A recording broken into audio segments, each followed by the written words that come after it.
What's going on, everybody? Welcome to Comments of Crypto, your source for everything collectible. We are here again with Sergio, Managing Director of Fanable.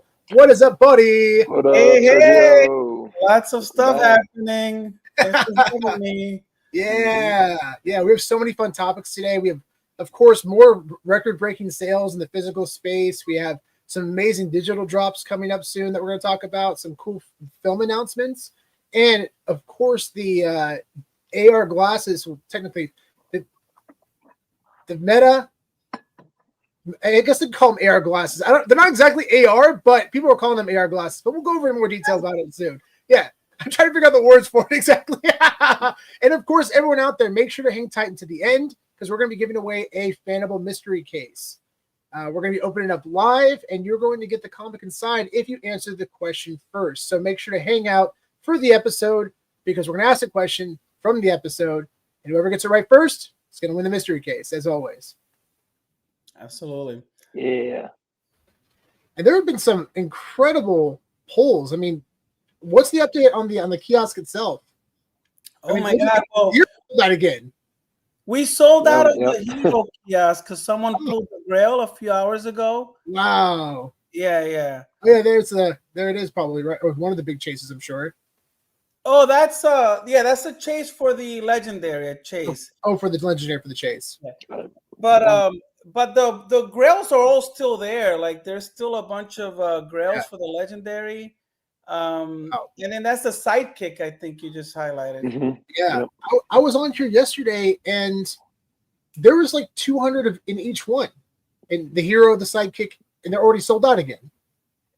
Yeah, in fact, the sidekick sold out overnight, I believe, and then the hero sold out a few hours ago. But then we restocked the sidekick and already sold like 100 and almost 150 cases. We had 500 to start off with. Yeah. Incredible. Wow. That's incredibly exciting, guys. We're going to go over more details on the collectibles kiosk in a bit. And of course, again, make sure to stay to the end because we're going to be giving away a mystery case. It's going to be a lot of fun. Mm-hmm. Yeah, lots of fun stuff coming.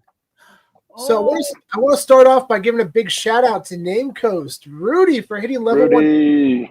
Rudy and Tina, good friends of the podcast. We love them so much, and I'm so happy that he was able to make it within the first 100 because apparently there's only 2 spots left. 98. Oh, that's it? Yeah. 98 so it's given out to 98 people already, the plaque, the right? plaque. Yeah. Wow. Yeah, so I assume this will get presented at Comic-Con in New York if he's there. Yeah, hopefully, or Decon. I'm sure he'll be at one or both. Really hope that he goes to Decon as well. I love hanging out with Rudy and Tina, man. They're a lot of fun. Mm-hmm. I'm so happy for him, dude. He's just got quite the collection. He's got an Unreal Mints, and wow, I didn't realize he was that close to level 100. So happy he was able to make the cut. Congratulations again to Rudy. It's incredible accomplishment. The question, doesn't he own or him and his wife own partner statue 1923, right? 20 is it 23 or 23? Yeah, 23. Yeah, like 1923. Yeah, definitely 23. 2 years since the 100 year. Yeah. 100%. They did purchase that. I think it was around like 20 to 25,000. They purchased it for. Wow. And I know that's. I mean, obviously, that's like the most important mint as it relates to Disney. It doesn't get any bigger than that. That is the grail of the partner statues. Yeah, definitely. I mean, I think that one's up there for sure. And then 1901, Walt's birthday is pretty big.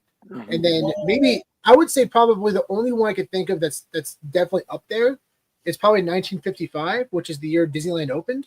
Yeah, when the park opened, when the statue was created. Yeah, or even 19. I think it was like, was it 92 or 91 when 70 something when Disney, Walt Disney. Florida park opened. Brain fart today. The Florida park opened. Walt Disney World. That's when they presented the actual statue for the first time. Was at Walt Disney World. So that's another special. I didn't realize that it wasn't presented until World was opened. Got it. Yeah, I'm pretty confident that's when they first presented it. I don't think it was at Disneyland. I think it was at Disney World first, and then they brought it to Disneyland as well. So all of those could definitely have significance. And we talk about this all the time, man. I would not be surprised if Disney comes back in the future and tries to go after those, for their own metaverse. It's very possible. Yeah. Very possible. Yeah. And speaking of accomplishments, Gotta give it up to Mr. Squibs. Yeah, huge shout out. Wow, who owns this? I'll try to zoom in. Whoa. Squibs. This is the most unreal collection of SRs I've ever seen. He has 42 AF-15 SRs. 42? 42. 42. And His aren't 20 there 125, I believe, the supply? What the?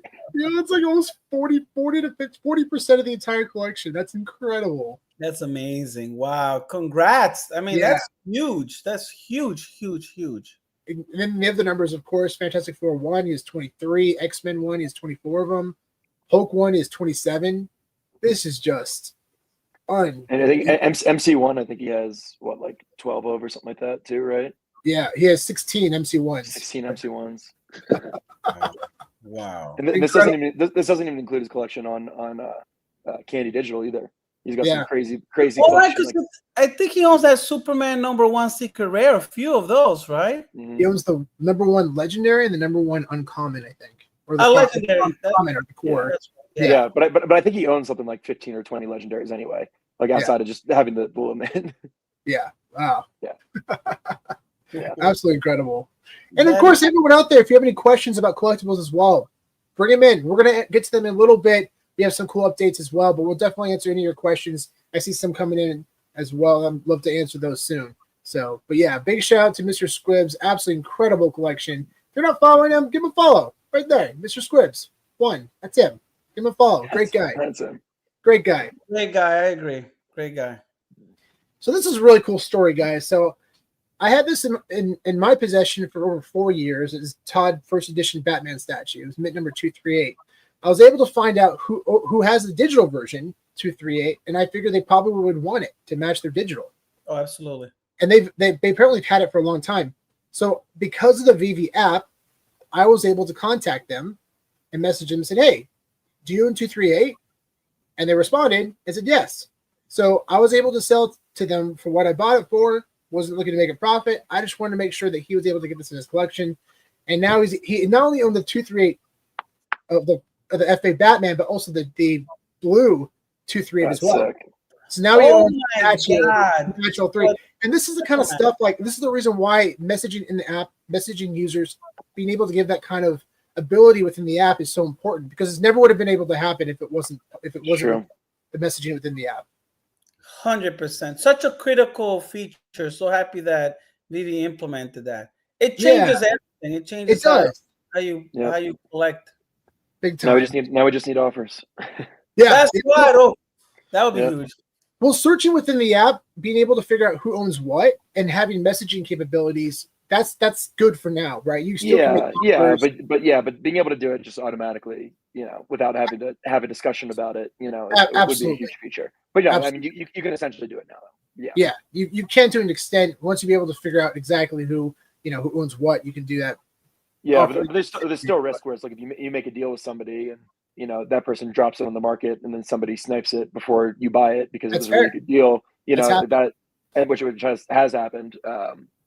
So yeah, I mean that's the issue with the current system. That's why you need it to be enforced. Actually, with smart contracts or however they're going to do it.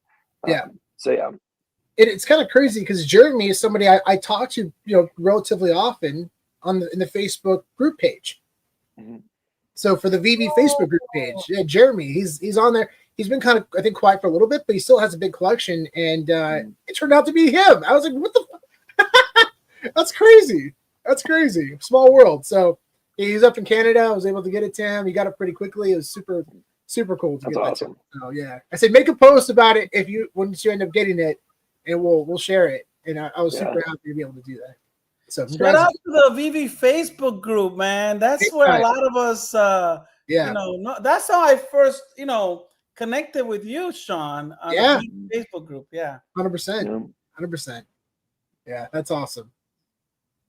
This is pretty cool. I thought I'd just share this. Doritos is going to release OG style Doritos for Stranger Things. So this is an 80s style Doritos package, and they're also going to release this black garlic dip. Which is that doesn't look like something I don't want to eat. It looks really gross. It's called Demogorgon Black Garlic Dip. Oh, I'm all about it, dude. I'm weighing on this. I mean, I would eat it, but that doesn't look good. Not at all. Doesn't look appetizing. Yeah, I mean, it reminds me of like squid ink, like when you get like squid ink pasta or something like that. The sauce, which I do love. So maybe I'm coming back around to it now that I think about it that way. I'm gonna assume it's gonna taste like garlic dip. Yeah. You know that that stuff they put on the roads, that glue thing on the streets or on driveways? That's what that reminds me of. Yeah. Yeah.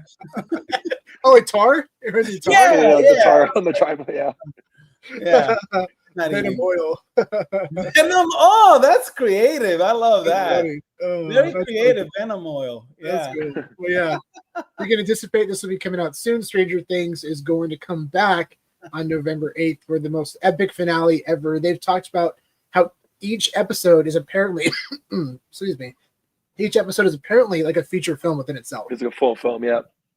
Oh, really? It was the most ambitious thing they've ever done, that Netflix has ever done. Each film cost tens of millions of dollars. Each episode cost tens of millions of dollars. It was like a $300 to $400 million season. It was insane. But this is like their most watched series ever, next to Wednesday, which actually Wednesday is the biggest by far. But is it really the biggest? Yeah, surprisingly, I didn't realize that. Wow. But I never watched it. It's really good. I've seen the first season. Okay. Yeah, my dad watched this Wednesday. He told me about it. I haven't watched it yet. It's really good and reestablishes my faith with Tim Burton. Yeah, it's been a while. It's been a hot minute with Tim Burton, but he came through with Wednesday, man. As back to his roots for sure. So it's been a lot of fun. Yeah, what are you guys' thoughts? Have you been watching Wednesday? It's in my opinion, it's been a really fun ride so far. I held off on it though until the holiday season. Going to start watching it probably in October, but it's been a lot of fun. I mean, do you need to know anything about Addams Family or like had watched it? Or it doesn't matter, right? Yeah. In fact, it's kind of like it's more of a, I don't want to say reimagining. Its style's a little different. It's definitely very different take on the original. Yeah. Yeah, it's definitely a different take. So it's kind of like a new reboot, I guess is the best way to put it. But Wednesday, her portrayal of Wednesday is absolutely incredible. Yeah, I mean, I saw this stuff at the dance. Obviously, I know that got a ton of attention. Yeah, a friend of mine actually used to write for her, for Jenna Ortega, on a show called You, and my friend, big shout out to Kelly. Yeah, Kelly was a show. I've seen. Yeah, she was a writer on the show You. She wrote a few episodes, and one of them involved Jenna Ortega, and she absolutely adores her. And I remember seeing her on that show and thinking, this girl's a good actor. She's gonna be really. I had never anticipated her being as big as she is now, and she's just like A-list through the moon. Mm-hmm. But man, I'm incredibly excited to see where her career goes because it's endless possibilities for her.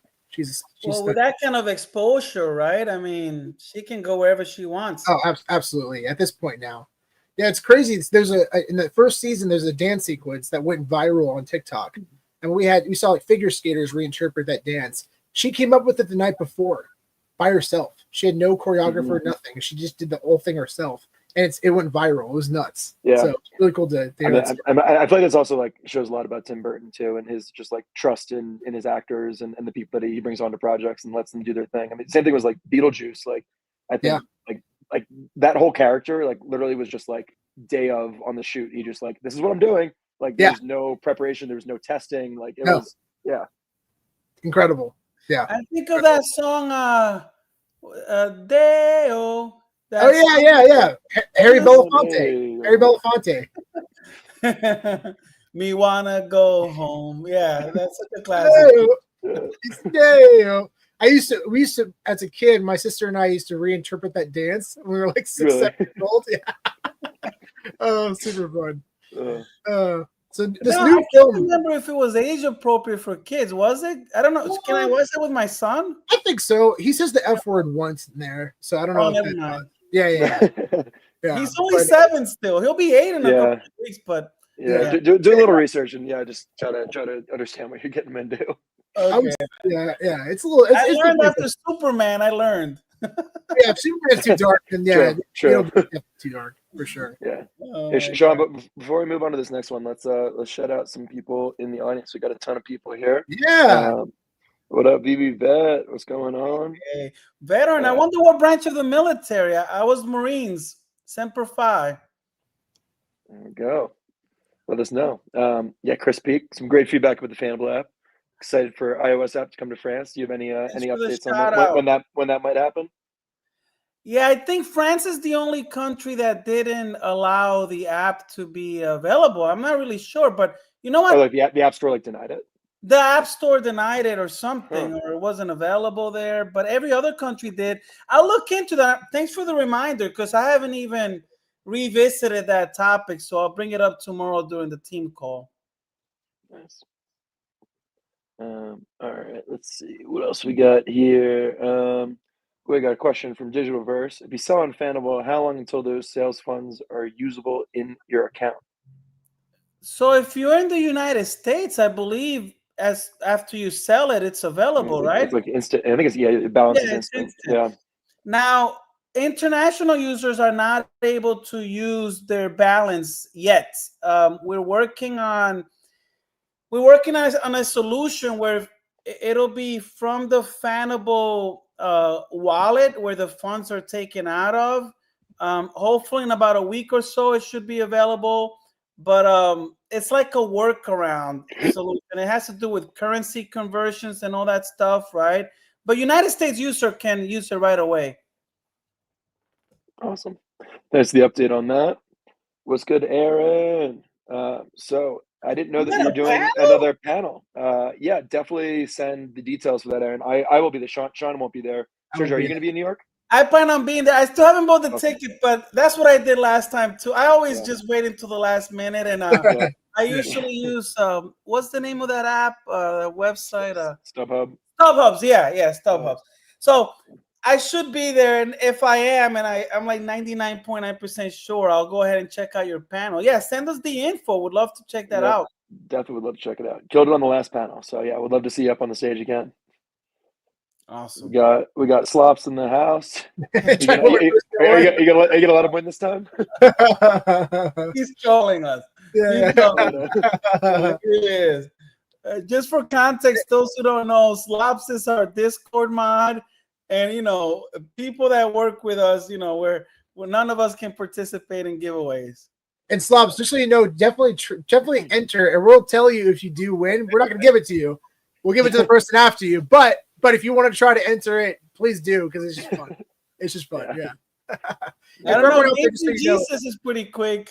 Yeah, he is. And just so you out there, so everyone knows, we're going to be doing a giveaway at the very end. So make sure you hang tight with us. We're going to be giving away a mystery case, opening it live, and you get the comic inside. We're going to transfer it over to you.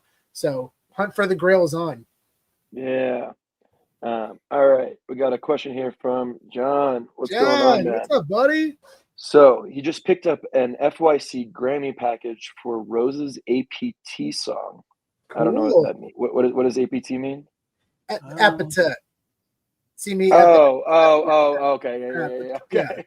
Rosé's. It's Rosé from Blackpink. Yeah, from Blackpink. Okay. Dude, So I'll be honest. I'm not as good with the pop culture stuff like that. Dude, I never listened to Blackpink before the VeVe drop that happened last year.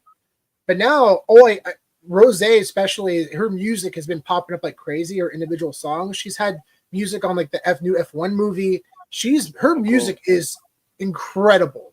I mean, I bump it all the time in the car. It's really good. Really? Yeah, dude. She's got great. She works with a lot of artists. She works with like Post Malone and all these big artists. Man, she's crushing it. Absolutely crushing it. Yeah, I know Lisa's considered the most popular, but man, Rosé's probably up there for sure. Cool. Let's continue the question. So it's a box with swag and music in it. Does PSA or someone encapsulate and grade something like that? So it depends on. Yeah. So is it I'm not sure. It doesn't sound like it's a badge. It's a case. It's a box with a bunch of stuff in it. John, if you could just shoot us a message on Twitter and show us photos, I can help. Yeah, send us photos. Yeah, totally. Yeah, I mean, there's a chance maybe like individual items within the box might be able to get graded. Yeah. But like the box as a whole, probably not, unless it's like a display box of some sort. Like maybe you could try to get like, I don't know, VGA or not VGA. What do you call it? Like CGA to do something like that if it's like considered like a toy. It just depends. Yeah, it depends on what the box is that it's in. So there's a lot of things that go into it. Yeah, so but if there's like an individual CD in there, for example, like that CD would be gradable by itself. For example. Yeah, definitely. Yeah, I'm Yeah, excited I'm to see it. assuming CDs. Now that's a good question. Do they grade CDs? So Rewind Grading did. I know CGA. I think they might. I'm not sure. VGA. I'm not sure if they do actually. I've never. I don't think they do music. No, I I mean, know. they do video games, so I'm pretty sure they They could do do music. video games and home Really? videos too. I'm pretty sure actually Wada can do. No, Wada does music. Yeah, because really? it's the same case size, right? It's a CD case, so you can grade the same thing. And I'm pretty sure that CGC should be able to. I mean, I set in some for your consideration DVD sleeves or CD sleeves. Yep. Yeah. So For, Wada is now grading physical music CDs in addition to video games and other media. I'm pretty confident they are. Yeah, it just hasn't come. That, as of about like a year ago, it was April. Oh yeah, 2024 okay. was when it was announced. So yeah, like a little over a year ago. Yeah. But yeah. So look like Wada is doing music. So yeah, that and then unfortunately, Rewind Graining has wound down. So that would be the one that I would recommend. But yeah. Unfortunately, no longer an option. But yeah, send us a photo and we will we'll help you with that. Definitely. What up, Osman Colette? Osman Colette, what's up? Yeah. Yeah. Let's see, we got VeVe Zombie in the house. What's up? We got El Imagine Batman Mike. What's up? What's up, Mike? I think he just wants to get Majin Jesus' luck for giveaways. That's why he put Majin. I know. Yeah. Oh, speaking of Majin Jesus. Speaking of Majin, yeah. There we go.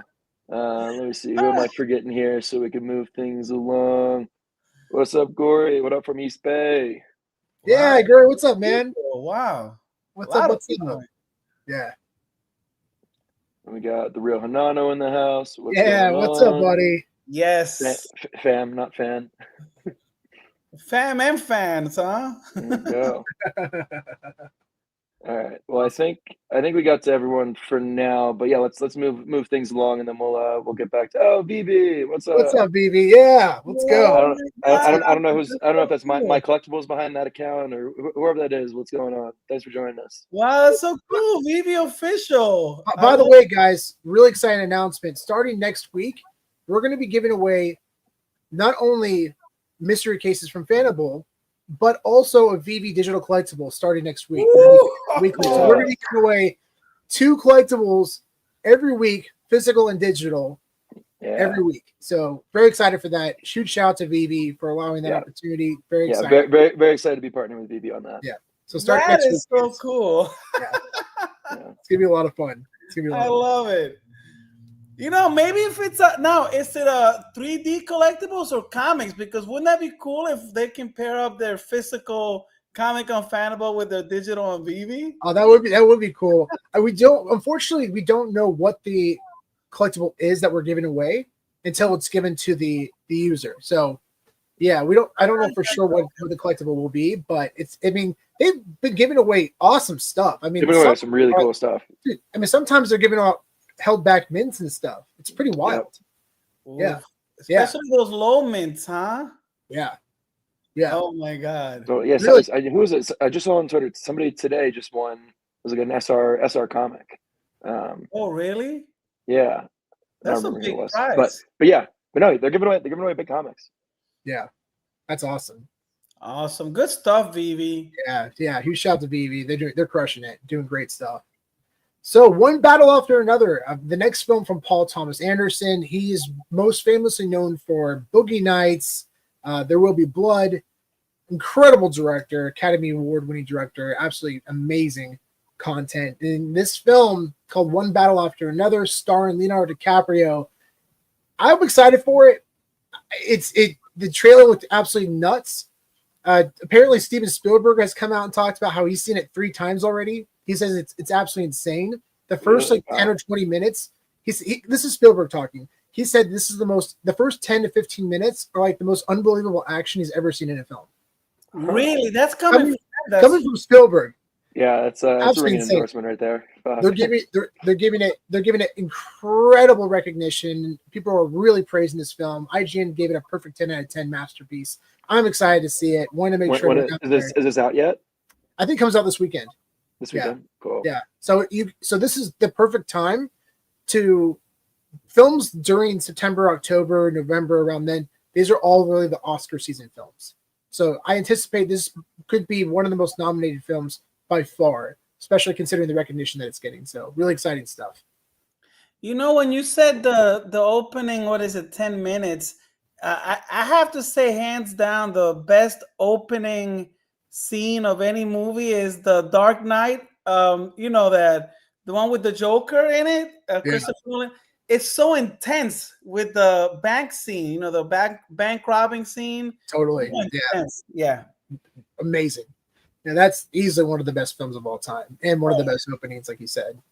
Love it, love it, love it. This is really exciting, guys. So Star Wars Starfighter, starring Ryan Gosling, is coming out in 2027. This is a really cool concept. The story takes place about 5 years after the rise of Skywalker, making it the furthest forward point in the Star Wars timeline that's been explored on screen so far.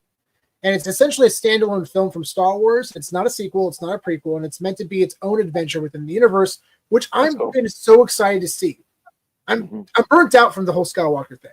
I'm so burnt out. Same. So I am so pumped to see this film. I am so excited for it. And Ryan Gosling starring it is just like a dream. He's a great actor. He's incredible. I mean, he's so funny. He's serious. I mean, his range is limitless. Truly is. I'll admit this publicly, but I love The Notebook. It's amazing. It's a great film. It's a great film. I think it's fantastic. It's one of the best date movies of all time. Yeah, it's great. I've never seen it.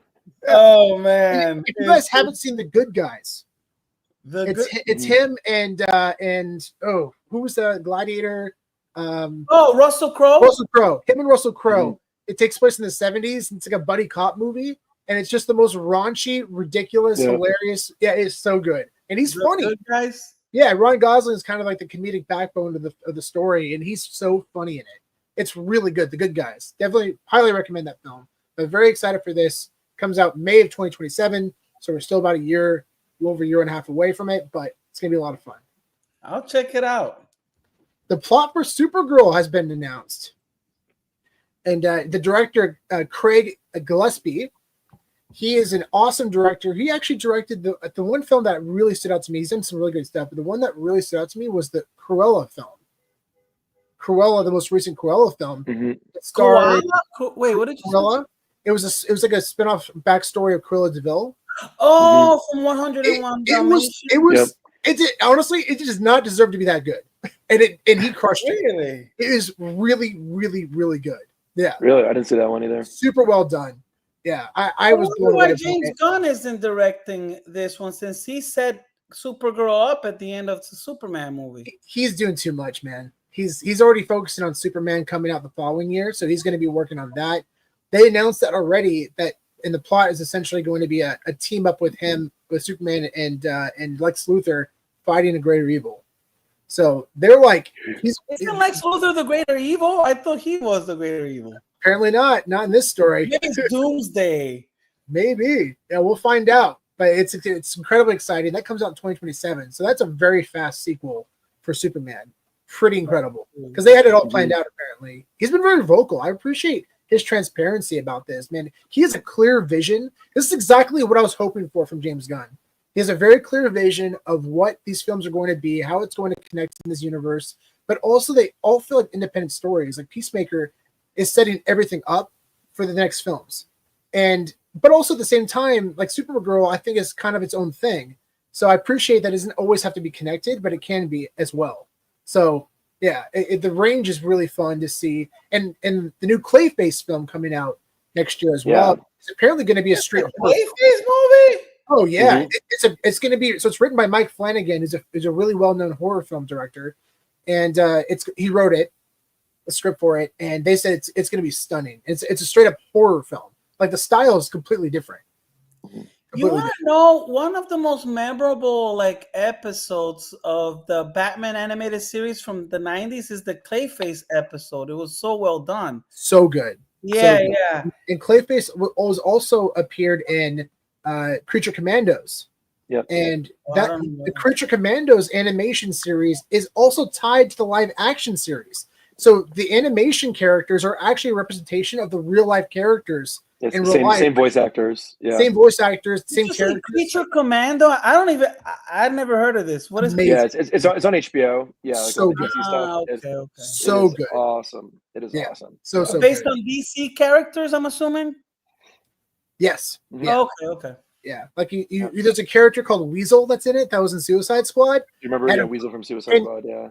I never thought that I could love that character so much, and you'll know why when you watch Creature Commandos, but it's a masterpiece. But anyways, so going back to Supergirl, the plot is while celebrating her 21st birthday, Kara Zor-El travels across the galaxy with her dog Crypto. So Crypto's coming back, baby. Let's go. Mhm. During which she meets the young Ruth and goes on a murderous quest for revenge. This plot sounds very familiar, right? Well, it's based on Supergirl Woman of Tomorrow. And shout out to Aaron pointing that one out. They did actually originally going to have this title, Supergirl Woman of Tomorrow, but they dropped Woman of Tomorrow and just focused on Supergirl. But it's essentially the same concept where she and someone else goes on a murderous or revenge to go after the creatures that destroyed her own planet. So it's going to be a really fun concept. I'm really excited for it. And again, going back to James Gunn talking. Oh, there you go, John. Yeah. James Gunn talking about how this is one of the best casting he's ever done, which is crazy to say because he's done an unbelievable job with his characters. I might have to buy this book for Fanable, put it in one of our kiosks. Definitely. Yeah. It's a short, man. I think it's an 8-issue series. Yeah. 1 of 8. It's an 8-issue series. I personally haven't read it yet, but I definitely want to read it. I'm really excited for it. It's going to be really fun. Yeah.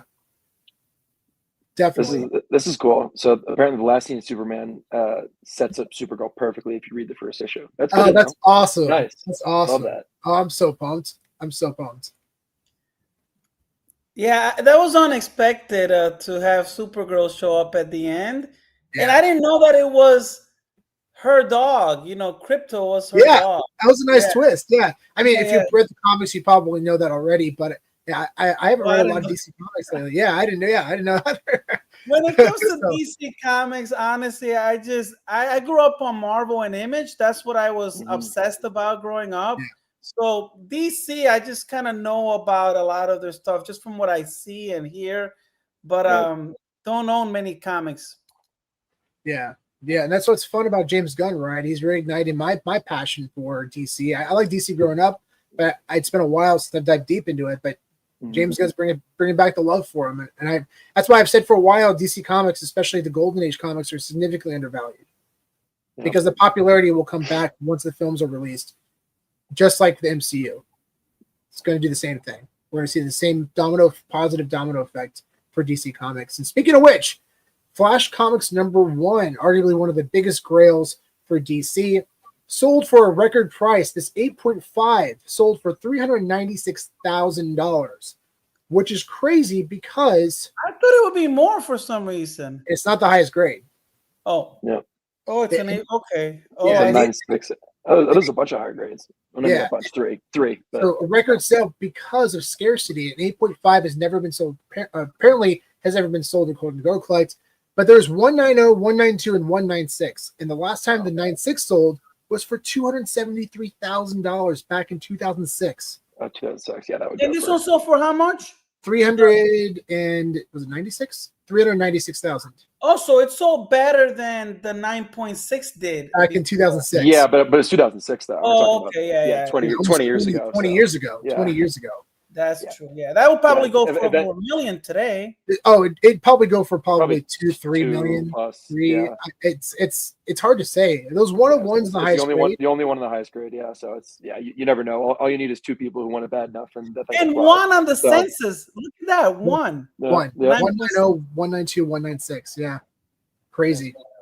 And that I anticipate that 8.5 grade really helped validate the potential value of the 90, 92, 96, because people will look at that sale and say, okay, well the 8.5 sold for almost 400,000. What's the 90 worth? What's the 92 worth? What's the 96? At least $500,000. The 90 minimum. It pushed the value of the entire collection. You're right. There's only 52 blue labels. Well, look at that. Did you see that? Look, 7.0 sold for 54,000, but look at 6.5 for more than that, 107,000. And that's but it's 2012 to 2016. 4 years. That's enough to do that. I mean, and plus, like that was the time when like I feel like MCU was like really popping off, which I think in general helped comics. So Absolutely. And that's before the comic boom too. Yeah. 2022. Oh, true. Well, that boom. Yeah. Yeah. And of course, guys, there it is. Flash Comics #1 is available on Candy Digital. So if you don't own one, you still can buy some. You can buy packs, or you can buy a variant right now. The Legendary, which is the equivalent to like the Secret Rare on VeVe, is going for $360. And I'm bullish as heck on these comics. Mm-hmm. Crazy bullish. Yeah. Wouldn't it be great if they did a film of DC characters, but in their original like throwback, right? Like Flash, this version of Flash, right? Mm-hmm. That would be so cool if they did like a throwback film with DC characters. They could. Yeah. They absolutely could. Yeah. Why not? I mean, they deal with the multiverse in this in the DCU, so it's possible. I mean, really, anything's possible. It's really fun. Because then they do a Captain America movie that took him back in time or something. There were so many Captain America movies that I forget. They started off in the 40s, and then he got frozen, came back, and then he reawoken in the present day. Yeah, that's right. That's right. Yeah. So we'll definitely find out if this ever comes to fruition, because the Flash that we know, Barry Allen, is different. He's a first Silver Age Flash. He's a different character than this character. We actually have that. I forget it was the Brave and the Bold. I forget what the name of the book where, it's like what launched the Silver Age and the multiverse too at the same time. It was considered like the first true Silver Age comic, and it presented Flash in his new costume. Yeah. Yeah. That's the one with both of them on the cover, right? Yes, exactly. They're splitting. Yeah. Exactly. Yeah, that's a good one. That's also, I think, on Candy Digital as well, I believe. Yeah, that's a good one. Speaking of Candy Digital, while we got this up here, we got Matthews Comics. What's up? What timing? Matthews. Great timing. Great timing. Yes. Why do you think Candy is dropping the Clayface FA on Saturday? Good question. Really? I didn't know that. Yeah. Great timing, by the way, because we're about to talk about that right now. That had to be time coordinated. I'm kind of shocked, to be honest, that they announced it so late. I mean, it's such a big comic. They're all tie-ins. I mean, maybe we get like a Clayface, like appearance in the next Peacemaker episode or something like that, or maybe maybe that's why they're doing it now and trying to build up some hype around it. I don't know, because the movie's still a year away at least. What's that, Sergio? Is this the comic that features Clayface's first appearance? That's correct. Yeah, Detective Comics #40 is the first appearance and origin story of Clayface, but also, it's the first time we ever see the Joker on the cover of any comic. So right here, that's the Joker. Man, that looks like a Scarecrow from a distance. Yeah. So that's the first time we see the Joker on a cover for a comic. Pretty awesome. And to add to your point, Mashoes, I don't know. I'm curious why they haven't really hyped up this announcement, because they did announce it briefly in an email blast, but they haven't really touched on it since. And this is a grail. Like, this is a grail comic for sure. I mean, this comic, so there's going to be 2,500 editions, and they're going to go for $19.99 each. And for physical value, there's only 74 copies of this comic and as a blue label. Wow. And as of right now, there's only 194. That sold for $32,200 back in 2003. That would probably, let's see, in 2000. So that means today, probably at least 300,000 or maybe even. Yeah, exactly. I anticipate, especially after the movie, which I have a strong feeling it's going to do very well, we'll probably see a $500,000 plus for that comic, which I think is still pretty undervalued. And the film that's coming out is really, really exciting. They've already casted the lead actor to play Clayface, played by Tom Rice Harries. And it's going to be directed by James Watkins, and it's written by Mike Flanagan. And the film is slated for release on September 11th, 2026. So next September. Wow, that's coming up. Yeah, a year from now. Year from now. Yeah. Really exciting. Yeah. So this is going to be a banger comic. Strongly recommend everybody go in for this one, not financial advice. But we're pumped about it. This is one of the bigger one of the bigger DC comics by far. This one was released in 1940. So wow. I was gonna say maybe we'll buy that for Fanable, but when I saw the floor prices, I'm like, yeah, maybe not. Yeah. The absolute lowest 0.5 grade right now, fair market value apparently is around $4,000. Wow. Well, that would qualify for a hero kiosk grail actually, because it's usually That's true. you try to aim for around a 5. Oh no, wait, actually, it could actually. Yeah, I mean, time it up with the movie release next year. Although you probably want to buy it now, though. I imagine the value of the comic will probably go up in anticipation of the movie. So yeah, 100%. And the hard thing is just finding one because there's only 74. Yeah, only 74. Well, I guess 74 on CGC census. That doesn't include CBCS. That doesn't include other grading companies too. So there's probably a few more than that. But yeah, still in general, very that is scarce. Oh my God. Scarce. Especially for such a significant FA character, which I anticipate will only grow in popularity from here. I think the film's going to be a banger. It's going to be really good. Some cool announcements, guys, for New York Comic Con. Everyone is going to New York Comic Con. Funko is going to be releasing limited Funko Pops. This is a really sick Batman Beyond Funko Pop, limited to only 1,000 editions. Has a really cool Funko. Really cool. Every time I go to the New York Comic Con, I see the Funko, booth, which is massive, right? Well, it's a small town. A line wrapped around, like it's impossible to get in there. You can't really. I know. Well, then they have so many different brands too. I mean, so it's like they got Mondo and they got like Loungefly too, and they got it's like they just have like so many different booths in that one area. Yeah, I will say at San Diego Comic Con, it was definitely significantly smaller than what I've seen in the past for their kind of big booth setup. Yeah. I know that Funko is not doing as great financially as they used to. I mean, my understanding is that, they're not selling like they used to. But they're still very popular, right? But they're just not as big. Yeah. Yeah, and they're also releasing this mystery box, which is really cool because they showed inside the box, you can get one of these. I think they're more like mini Funkos. But they're very scarce. Batman has 2,000 editions. Joker's 1,000. Robin 1,000. Superman only 500. Wonder Woman 400. And the Flash only has 100. That Flash is going to go for crazy money. Crazy amounts of money. Yeah. Crazy chaser. Yeah. If you can even get one. So definitely keep an eye on this, guys. If you get one, make sure to tag us. Let us know what you get. Really exciting stuff. So cool. Speaking of Funko, I got to show off something I just got back from grading. Ooh. Bada bing, bada boom.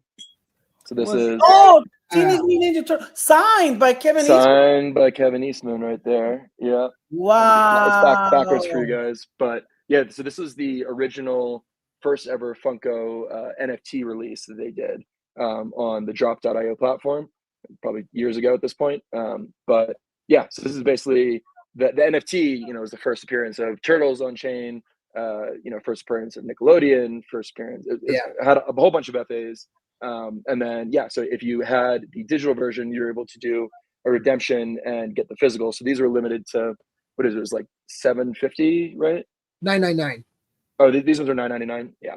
Well, they're only $9.99 of these, but yeah. So I got this signed by Kevin, and I got a mint 9, and then the auto is a 10. A 10 grade on the Kevin Eastman autograph. That's incredible. Yeah, we'll dive into graded signatures in a bit as well. But that just so you know, guys, like that, you can get your grade on the actual signature. Like that increases the value significantly on items when they're graded. Oh yeah, absolutely. So really cool. Congrats, Spencer. And I can imagine that there are many that are signed, even if there's 999 available. There's probably no more than 1 or 2, maybe 3 that are signed, right? Yeah. So you probably have a one-on-one in your hand, Spencer. I got one signed too. Yeah, this isn't graded though. Oh, you did? It's not graded. No, yeah. But I got one. He has the only one graded. Yeah. and then on the opposite side of the spectrum, I have a very, very, very small Funko. I remember those. My buddy, they were like selling these at Walmart. My buddy grabbed them. They're like on like clearance for $2. But yeah, the tiniest little Funko you've ever seen. Look at him. Awesome. He's so cute. That's awesome. That's War Machine, right? Yeah, War Machine. Yeah. Well, I'm a turtle fan. I got my CGC graded comic there of the turtle. Let's go. So big news, guys. This is a really wild sale. This 1999 Pokemon base set first edition booster pack sold for $9,950. That's a 249,000% ROI over 26 years. Originally sold for $399. Now, why did this one sell for so much? Well, the reason why this one sold for so much is because they weighed it out, and it's 21 grams. Typically, if it's 21 grams or more, it very likely has a shadowless card inside. Yep. So, so that's the gamble, right? So they anticipate that a chase is in there. They feel confident that there is one. It's a huge gamble, but man, it's if you end up getting like let's say a shadowless Charizard, I mean that's a $250,000 card as a Gen Mint 10. Yep. You know what they should have done? Did you hear last year was a big controversy? People were using like X-ray machines to scan and see if there's the chase is inside. It's a big thing. Yeah, that's wild. And I guess there are other devices like some people use to figure that out. Yeah. I saw that. Be careful, people. Be careful out there when you buy a loose pack. Yeah. And sorry, real quick. I think Sean on the last one. I think was it Fanatics. Somebody is currently running a giveaway for a free pack, a 99 base set pack right now. I think it was Fanatics, right? I think it is Fanatics. Yeah, they're giving away. Yeah. So all you got to do is follow them and like their posts, and they're giving us away. So if you guys haven't entered that, go to Fanatics page and go find that. And to validate this sale and the collectibles market, this is crazy. So since 2004, the S&P 500 has climbed an impressive 483%. However, Pokemon cards, they've soared over 3,800% in returns. Look at the is insanely validating, guys, for the collectibles market, especially for Pokemon. Mm-hmm. But Pokemon has evolved into a $12 billion collectibles market, and it's only going to grow. It's incredible. And guys, as a reminder, Fanable will be launching the Kiosk in November. If so maybe if everything goes as planned. But in November, we'll be launching the Kiosk.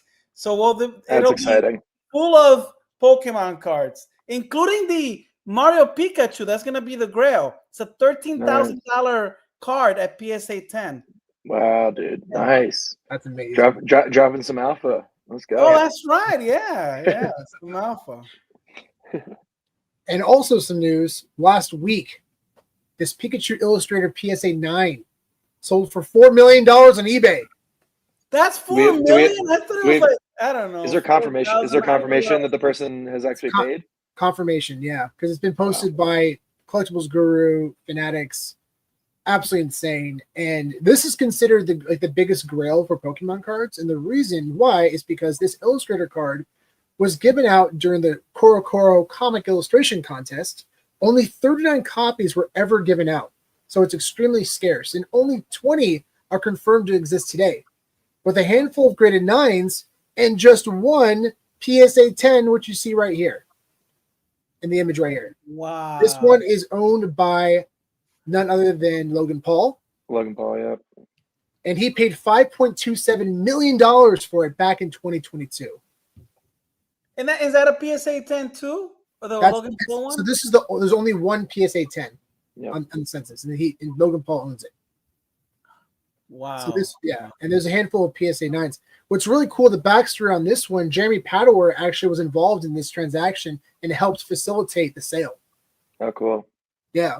So he was there when the whole transaction went down. He documented it and showed it. It was super cool to see it. So yeah, shout out to Uncle Jeremy. How much did you see Logan Paul paid for his PSA 10 of this one? $5.27 million back in 2022. So if this one sold for $4 million and it's a PSA 9, then Logan Paul's is probably worth at least $10 million now. Possibly. Probably. Yeah, it's hard to say. So it's hard to say. I think he was going to sell it. I anticipate he probably won't sell it for more than what he paid for it. So you'll probably see another record sale. And the way Pokemon cards are growing in popularity and value, I don't see it stopping. So yeah, I can see that going for, as you mentioned, Sergio, 8 digits. I think it's very, very possible. Wild. I mean, you think about like eBay. eBay made what, like 200 grand on the sale. It's pretty good. That's insane. On the fees? Yeah. I can imagine the 50, fees. 15% of 4 million is 200,000. And like, what do you do? Ship it? You could. How much is the insurance to ship that thing? I don't know. No, you're right. You probably hop on a plane and just hand deliver it. Exactly. I would never sell something on eBay and ship it out like this. I feel uncomfortable. Right. If anything above 10 grand, I'm probably gonna fly to you. Yeah. Honestly. That's crazy. Absolutely crazy. My God, the Poke Kiosk, I will have a problem. Oh, yeah. It's Sven. Yeah, I think it's a Pokemon card. That's awesome. Yeah. The Poke Kiosk it's really we're really excited about that product, and we have something, just so you know, between now and the Poke Kiosk launch, there's a new product coming that I think you guys are gonna love. So can't wait. It should be out within 2 weeks. Yeah. Incredible. That's exciting. And guys, just want to make sure everyone out there knows as well, it's not just the Pokemon card market that's skyrocketing. The sports card market is going bananas. I mean, every week we talk about record sales happening left and right. But here's an example of how crazy it is just in the past 5 to 7 years. So this Nikola Jokic card is one of the biggest stars in the NBA now. This card sold for $810 back in 2008. And in 2025, sold for $57,600. Wow. And it was also on the Fanatics. I don't even know who this player is. He's one of the best in the NBA by far. He's a stud. Absolutely huge, player. What is his name? Nikola Jokic. Yeah, he's incredible. Okay. Yeah, he's incredible. And that card itself, I mean, it's a National Treasures card. These packs alone, I think typically it's like one card, and they're like $3,000 to $5,000 for a pack. Yeah, it's insane. Wow. Insane. Really cool story coming from Fanatics again. Really fun story. So a Seattle man finds the world's rarest Xbox at a garage sale for $50. In 2015, Emilio wandered into a garage sale in Seattle and bought what looked like a custom Xbox. Totally get it. However, when he posted online, a former Microsoft employee who worked on the project confirmed that Microsoft had only 3 orange prototypes. And during the Xbox Live testing, and one of those, only one ever got the Halo graphic right here on the front. Wow! So this is a one of one Xbox, basically. Yeah. So apparently a similar orange Halo Xbox once surfaced at a Goodwill auction, had bids soaring over $20,000. My goodness, goodness, Lord! And everyone out there, Seattle is the headquarters for Microsoft, so it makes sense that it actually ended up somewhere. Somewhere local. Yeah. Maybe one of the employees there just didn't think much of it. I appreciate you, Sven. That's awesome. Oh, thank you, man. Thank you. We try to keep it fun. Yeah. Thank you, Sven. Yes. Keeping the topics diverse. And remember, guys, again, at the very end, we're going to be giving away a Fanable mystery case. So hang tight, guys. It's going to be a lot of fun. Yes. Yes. Right. There is a giveaway. Hey, Sven, and also there's 2 giveaways for this stream. One live, and then if you can retweet the latest post, which features this stream on the Fanable Twitter page, you'll also be entered to win another giveaway for this stream. Yeah. And there's only 33 people who've entered that one so far, so your chances are pretty good. Yeah. Very good. And it'll be announced tomorrow, the winner at Fanable Fridays with Humilities. Amazing. So make sure you get involved in those giveaways, guys. And very excited to give this one away today as well. This is a monster. Yeah. Frank Frazetta, one of the most legendary artists, has sold this Conan the Barbarian Man-Ape cover painting from 1967 for $13.5 million on Heritage Auction. This is the highest price for a Frazetta artwork ever. His stuff is sold for millions before, 5 million, 7 million. This is the highest by far. Absolutely stunning piece. Incredible.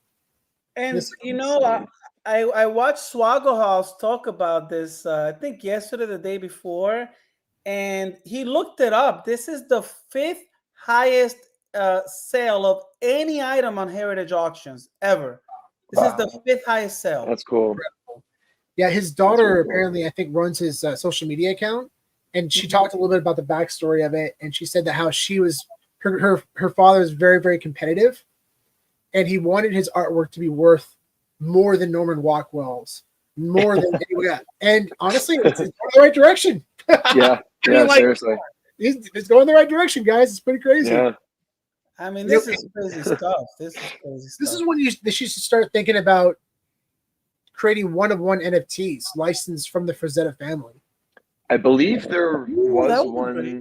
I believe he did release one, like a one-of-one back in the day. I'm pretty sure Nick owns it. Nick Frontera, I think he owns it. Are you serious? I'm pretty sure if I'm remembering correctly. Yeah. Well, that just went up in value. If that's true, Nick, well done, my friend. That's incredible. Yeah, I'll have to confirm that, but I'm please pretty, do. I'm excited. Sure. Yeah. I like nerding out over that if he does. Yeah, that's stunning. You know who I think would do because this is right up their alley is Elmon X. Yeah. They specialize in this type of stuff. They should definitely try to see if they can get this kind of stuff.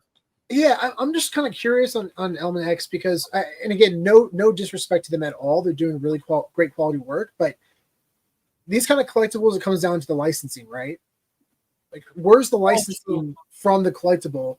And again, I know a lot of people here probably collect on there, so please correct me or please provide me more information, but it doesn't sound like it's licensed from anywhere specific.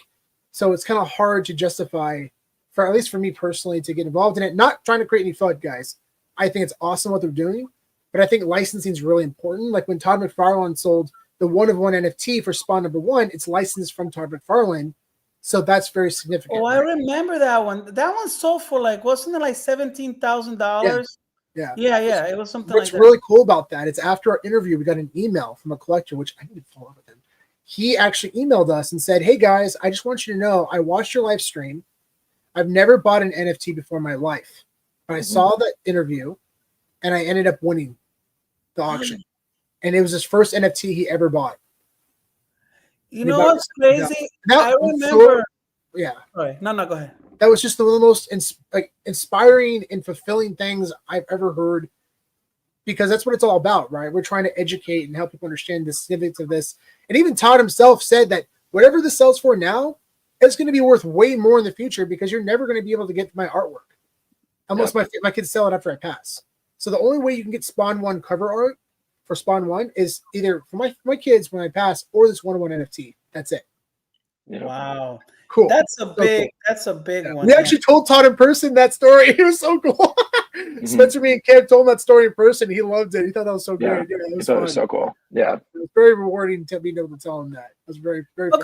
You saw him at the San Diego Comic Con. I remember you guys met with him because of the NFTs, right? Yeah, we've been lucky, man. We've been able to meet Todd probably three or four times now. Because we go to the McFarlane Toys events pretty often. So yeah.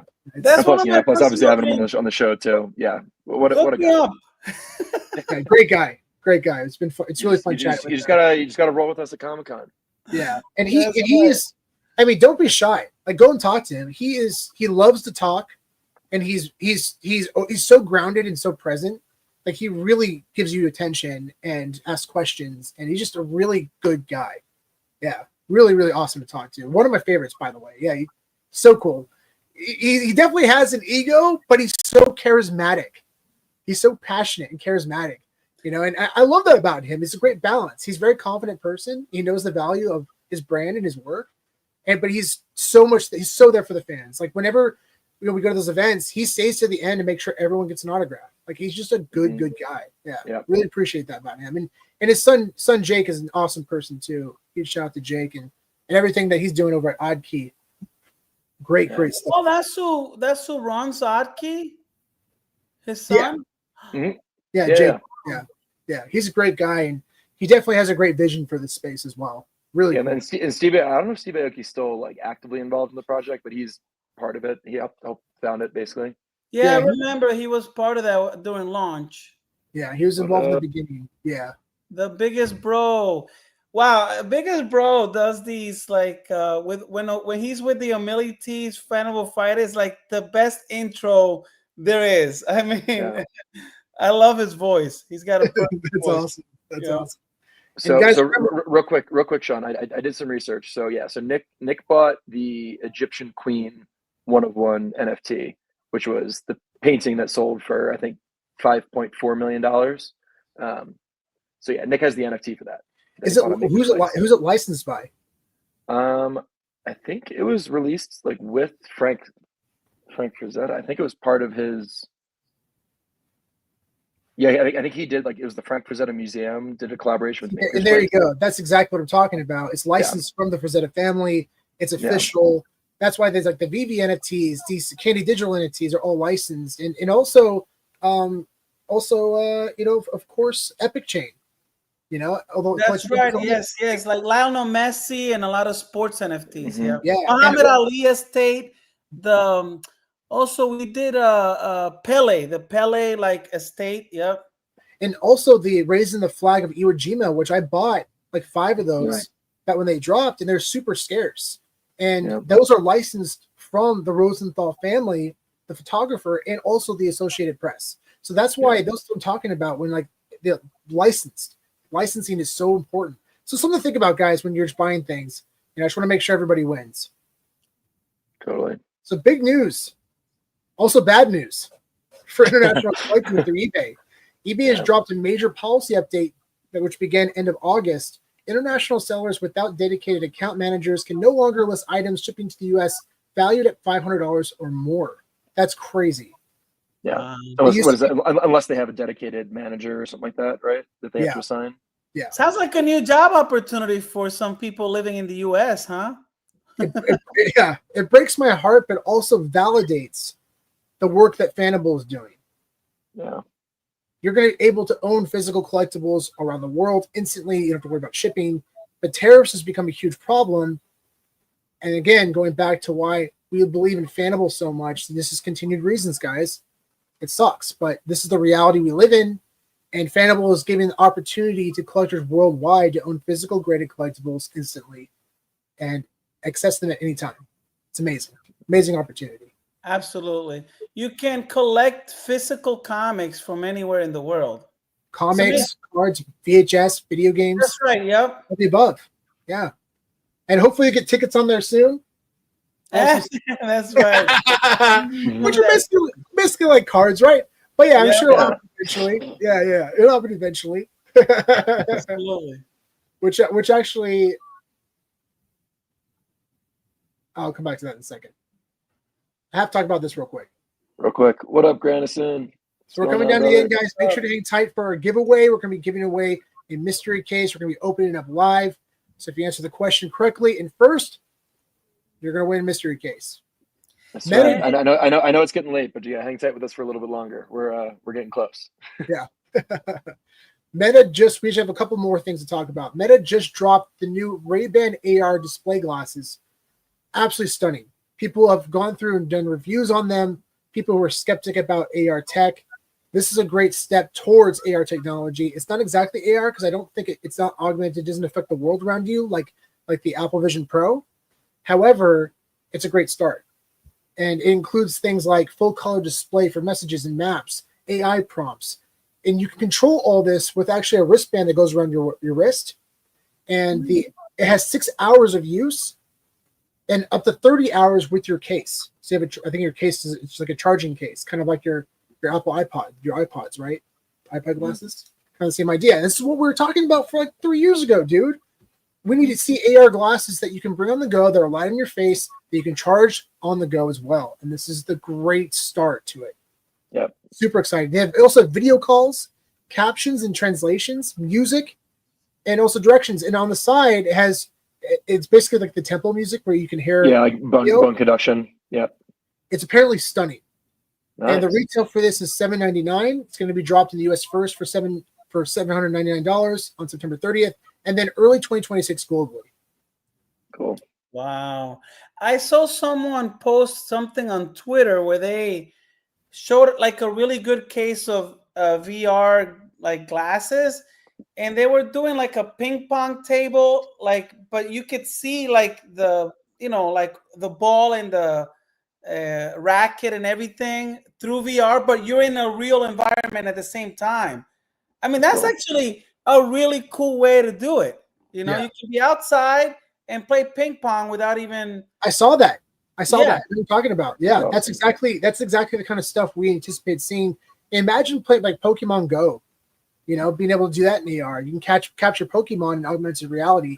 That's happening. That's going to happen. It's around the corner. I mean, maybe a few years from now, but it's happening. Like this is incredibly exciting because this is what we wanted to see. Apple Vision Pro was a cool start. I think that device is mostly for developers. But it shows the potential where it can go, but it's not easily accessible. It's too expensive. Oh my God. And their head, wasn't it? That was nuts. After 20 minutes, my head was hurting. I couldn't wear them. Yeah. And you need to have something on your face that you can wear all day comfortably. And there's one review I saw on YouTube. Is a big blogger. He had like 2 million views in the first 12 hours. But he broke down these glasses in a very good way, gave an insanely positive review. Apparently he's very skeptical in this stuff. And he's like, I was blown away, guys. And I had it on my face for 5 hours and I forgot they were on. Wow. That's exactly what we want. That's what you want. That's what we want. And eventually it's going to lead to this, guys. We're going to see stuff like this, like your VeVe collectibles. You're going to be able to enjoy them in your house, share them, display them. This is the beginning of something very beautiful for digital collectibles, and this is where it's all going. It's inevitable. This is for the Apple. This is Apple Vision Pro, by the way. But yeah, you see where this is all going. It's exciting stuff. Wow. Yeah, just the fact that they're lightweight and they're just sitting on your head and you don't notice them. That's the biggest thing right now. Yeah, we're still. It's the only way we're going to get people to actually wear these things and use them. Yeah, exactly. But yeah, I mean, that's the tough thing about digital collectibles right now is you don't really have a way to display them outside of your phone, and it's not very fun to try to put them out there on your phone and you're like holding it like this. But this, when you just put on glasses and just bring it out like it's awesome. Being able to read like this, your comic books, it's all going in this direction, and it's exciting to see companies like this innovate and keep building and growing. And man, those meta glasses are a huge statement because you're going to see competitors come in now. Now the market's on. This is like the Silicon Valley, in the 90s, in the 80s. It was a race, and it's only going to get better. This stuff's only going to improve. It's going to get cheaper. It's going to get lighter. Really fun times. Agreed. I can't wait for parks also to implement this technology at Disneyland parks. It's going to be fun. All right, I had to showcase this. I was so pumped to get this back, guys. This is a gold logo redemption card. I got signed by David and Dan back at Comic-Con. I think it was like last year. And I wanted to get this graded by PSA, the card. But apparently they don't grade the card. They don't allow that, unfortunately, because it's a redemption card. It's not like for a date, like a ticket. Mm-hmm. But they can grade the signatures. So I was able to get them graded. And both signatures came back a perfect Gem Mint 10. Awesome. Oh, so they were grading the signature, not the card. Not the card. Yep. Interesting. Okay, got it. Yeah, that's it. That is amazing. Yeah. Oh my God, you should put that on Fanable, man. I would love to. I would absolutely. Oh my God. I was so stoked, and honestly, I'm sleeping with this thing, dude. It is so fun. It is so rad in a PSA case like this. That looks perfect. Yeah, it's pretty badass. It's so badass. Yeah. Sean, if anybody else wants to do something similar, how would they go about doing this with PSA? Yeah, so the best way to go about this, guys, and remember, you cannot submit this to grade the actual item. They will return it. So the only way you can go about this and get it encapsulated is grading the signatures. So they can technically encapsulate the card for you, and it'll just say gift card at the top. But you don't want that. You want to get this signed. You want to get signatures graded, like Spencer did with his Funko Pop. Same thing. So you take it in. You ask them, how can I grade these signatures? Their signatures are already in the database. People have gotten this in the past. Their signatures authenticated in person. So a PSA representative came over, probably one of the booths. They were witness signatures, so they know whose signature it was. They put it in their database system. So whoever did that, thank you, because now everyone else in the future is able to get authentic signatures from David and Dan through the PSA system. Yeah. Yeah. So yeah, again, so it says right there, it says auto grade PSA 10. And it says, it says gift card. Yeah, it says gift card. I saw that pop up and I wanted to ask them, can you please change that to redemption card? But that's okay. It's okay. It's fine. Or even promo card or something, because it says promo card. What does it promo? Yeah, such a sentimental piece, and man, it's like it's one of the proudest pieces now. So I was super pumped to have this one in the collection. By the way, speaking I have mine. Oh, sorry, go ahead, Sergio. No. Speaking of David and Dan's signatures, we have this one on Fanable. Let me see. Oh, sorry. Yeah, this comic. Signed by them. Is it signed by both? Let me see. Hang on. It looks like it. Yeah. I think so. Let me. I have to. We need the pinch and zoom thing so we can do that. It says signed by Dan Crothers and David Yu on 10/17/24. Yes. So you can find that on Fanable now. The owner is selling it for 10 grand. But you can make an offer. You can make an offer. Okay. It's incredible. Yeah, it's got the VeVe label. Yep. Yeah, it's got the VeVe label and everything. That's awesome. So yeah. Pretty cool comic. Cool piece. That's really cool. Wow. Stunning.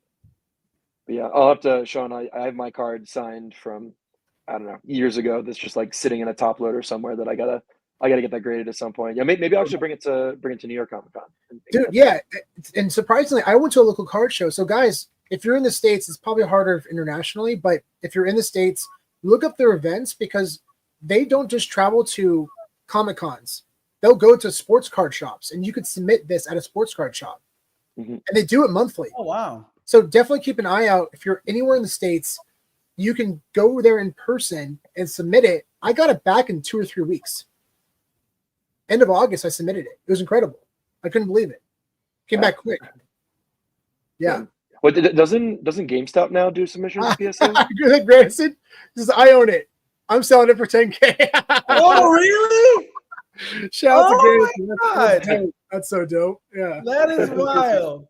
What a coincidence. I love it. Wow. Spencer, what were you saying? Doesn't GameStop do PSA submissions now? Yes, so they do. GameStop will allow cards. That's it. Yeah. Just cards. And I don't think they allow signatures. It's just card submissions. Just cards. Regular cards. Yeah. That makes sense. It's very weird the way that you have to submit a signature item. It's not actually it's kind of weird. When you go in person, you actually have to fill out paperwork. You don't actually, it's very weird the way, it's a weird process, but yeah, just so you know, that's how you go about it. And again, I have to emphasize again, guys, you're going to waste your time if you try to grade the card. Don't do that. Grade the signatures only. That's the only way you'll get it encapsulated and graded like this. So PSA, I'll just send it right back to you if you try to grade it the normal way. Send it right back. So if you have any questions on that, let us know. So last topic. Wait, real quick, just want to shout out a couple of new people in the audience. What up, No Tactics? What's going on? No Tactics. We got Handsomite in the crowd. Some fella, huh? Must be. And then we got Man Collects. Hey, Man Collects. I see him on Twitter on liking Fanable stuff. So good to see you here too. The Darth Vader Samurai series is dropping this Sunday at 8 a.m. PST on VeVe Digital Collectibles. This is a very exciting drop. You know, this is it's a fan favorite for sure. This is a really cool character created by fans, also popular in Fortnite as well, a Fortnite skin, and is dropping in 5 different variants, or four different variants? Four different variants. Common, ultra rare, 4 variants. And the secret rare only has 77 total editions, about 68, I think, public editions. But very cool that they're actually upped the total edition size to 77 to allow somebody to mint the 77 mint number. Because last stream we were talking about that. Had they upped it then, or did they up it after that? They might have upped it then, actually. So I'm re-emphasizing it to everybody here. If we did talk about it last week, I think we did talk about it last week. Yeah, pretty sure we did. Yeah. but very. I mean, the quality of these collectibles are my God, stunning. it's beautiful, Like, gorgeous. they are so sick. And look at the sword, guys. This is really impressive. Wow. No, they outdid themselves. Definitely high quality. And I know it's not animated, but man, what a stunner. Mm-hmm. Absolutely stunning. And what's really fun about this one for the common is that the total editions is 1977. So the last mint of this collection is 1977, which of course represents when Star Wars was released. Now, guys, here's the question for you. Would you rather own the 1977 common, or would you rather own the 77 secret rare? It's a great question. 1977 common or 77. I would go with the 1977 common in terms of significance. Mm-hmm. Now, value, which one would go for more money? I would probably say the common 1977. I would think, right? It's super tough. It's really tough to say. Spencer, what are your thoughts? Because there's no, by the way, there's no wrong answer, guys. And everyone out there, let us know your thoughts, because we'd love to get your thoughts as well. Yeah, I'm so in the middle on this one, just because I'm obviously having the 1977. It's more pure because it's the full number. Exactly. And it's also the last edition in the common collection, and stands out a little bit more because there's more editions, and this is kind of the one of one amid a bigger collection.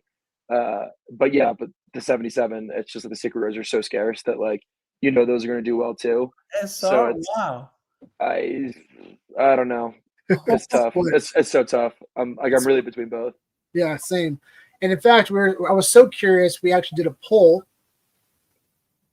Which Darth Vader Samurai collectible would you rather own? 51% prevailed with 1977 out of 141 votes. Yeah, I win. It was very close. It was very, it was very close. And they're both very significant in terms of value. Yeah.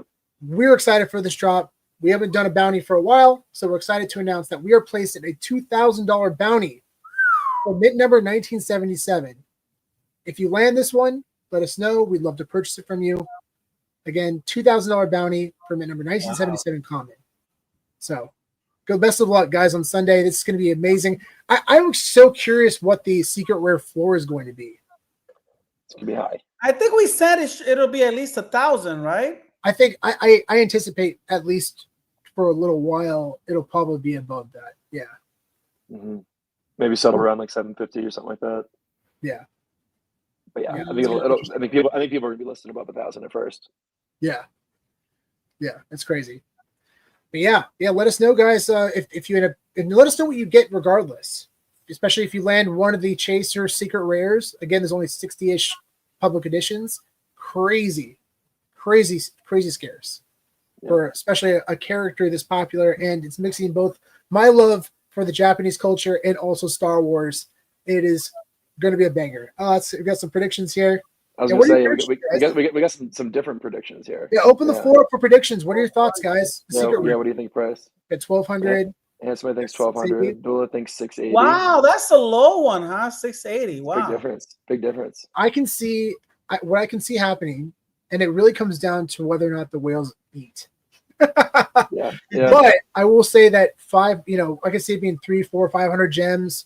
But then if people start stacking them or start buying them, it could soar past 1,000. Oh, yeah. The floor could jump so quickly. This is a prediction, guys, not financial advice. Just very, very curious. Yeah.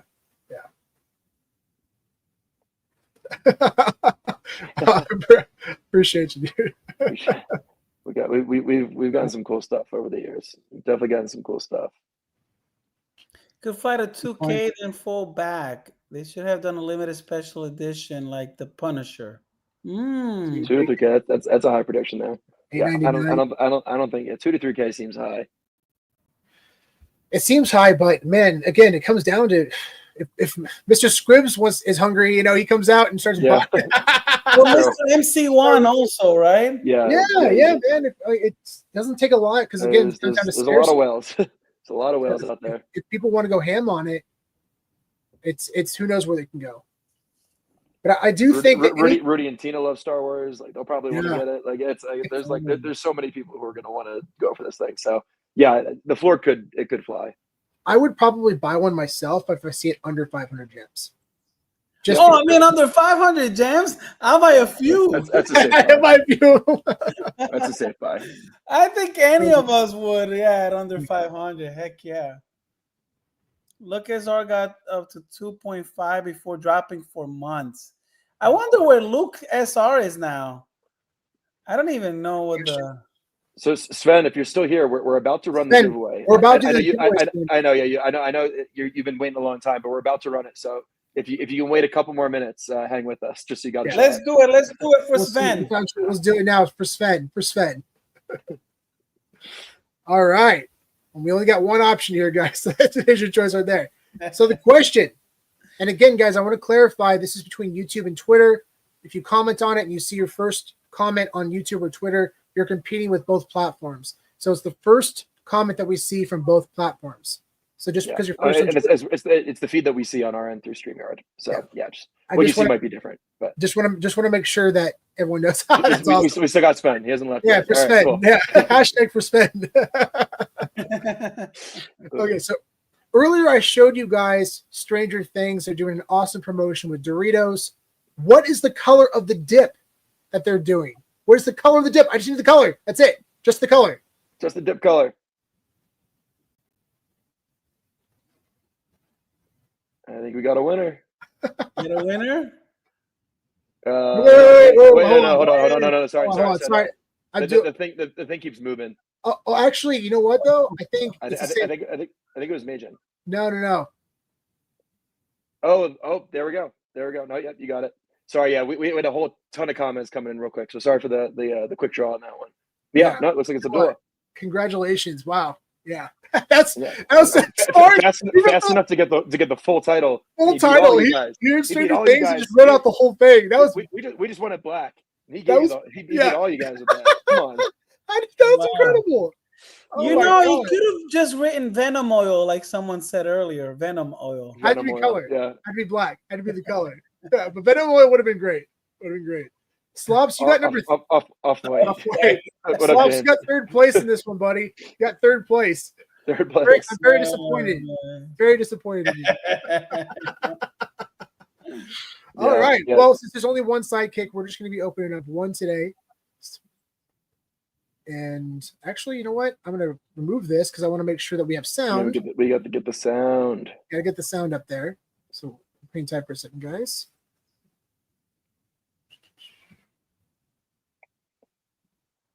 All right. He already had it ready to paste. That was a long one. That's hilarious. All right. Here we go. Best of luck. Let's see. Here we go.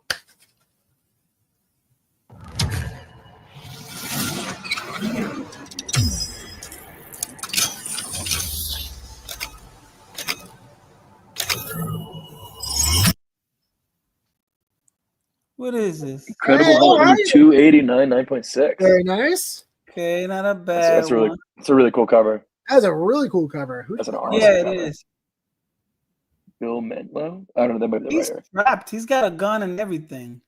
Oh, look at that. Oh, that's a sweet cover. Oh, it's Al Milgren. Gotcha. That's awesome. Congratulations. Yeah, that's awesome. What is that? Let's take a look. What's the offer? The buyback offer? 289 buyback offer. What is it? 25. Oh, no. But you got a free comic. So. Yeah. You got a free comic. Hashtag for Sven. Yes. Sven, you're gonna get one. You're gonna get one of these days, buddy. I know it. I appreciate you hanging. With us. And congratulations, Abdullah. That's awesome.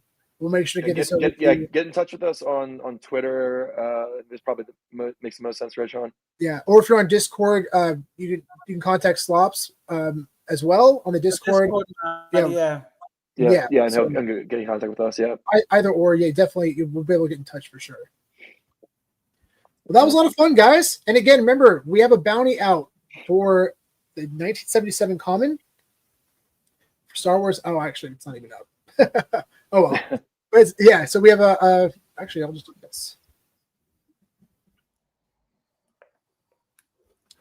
We have a bounty out for $2,000 for the 1977 Common. If you land it, let us know. We would love to purchase from you guys. This drop is this Sunday. Best of luck, everybody. It's going to be really exciting. Awesome. And yeah, and make sure to get involved in the Fanable kiosk, guys. They're selling like hotcakes.